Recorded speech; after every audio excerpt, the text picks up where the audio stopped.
Hello అండి. ఇది తవ్వకాల్లో బయటపడ్డ వీడియో అండి. స్టోరేజ్ ఫుల్ అయింది. ఏ వీడియో తీసినా స్టోరేజ్ ఫుల్ అని వస్తుందని, సరేలే కొన్ని వీడియోస్‌ని డిలీట్ చేద్దామని చూశాను. డిలీట్ చేసేటప్పుడు ఈ వీడియో కనిపించింది.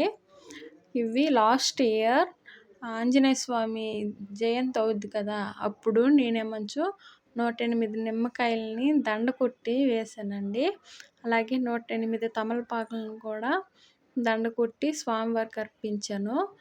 ఇది నైలాన్ దారం అండి. చాలా స్ట్రాంగ్‌గా ఉంటది. ఈ నైలాన్ దారం ఏమొచ్చు 2 పొరలు వేసేసుకొని నిమ్మకాయలను కొట్టేసుకున్నాను. ఇది చాలా స్ట్రాంగ్ అయినప్పటికీ 108 నిమ్మకాయలంటే కాస్త బరువు ఎక్కువ ఉంటది కదా! ఆ బరువు కాయాలంటే 2 ఏసుకుంటే సరిపోద్దండి. చాలా చక్కగా వచ్చింది దండ అనేది. తమలపాకులనేవి కూడా తెప్పించుకున్నాను. ఇవి రూ. 50 తమలపాకులు. 108కి ఎక్కువే ఇచ్చారు. దాంట్లో చిరగనివి, మంచిగా ఉన్నవి, కొంచెం ఇసుక గట్టు ఉన్నవి ఏం కాకుండా మంచివి తీసుకున్నాను. తమలపాకులనేవి వాటర్ కింద పెట్టి కడగకూడదని చెప్పారు నాకు తెలిసినోళ్ళు. అలాగని తడిగుడ్డతో పెట్టి క్లీన్ చేసేసుకున్నానండి తమలపాకులు. 108 చిన్న ఆకులే తీసుకున్నాను లెక్కబెట్టి.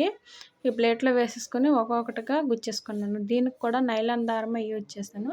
దీనికి ఒక లేయర్ అయితే సరిపోద్ది. 2 అవసరం లేదు. ఎందుకంటే తమలపాకులు తేలిగ్గానే ఉంటాయి కదా! అలా అని ఒక లేయర్ తీసుకొని దండ కుట్టేసుకున్నాను.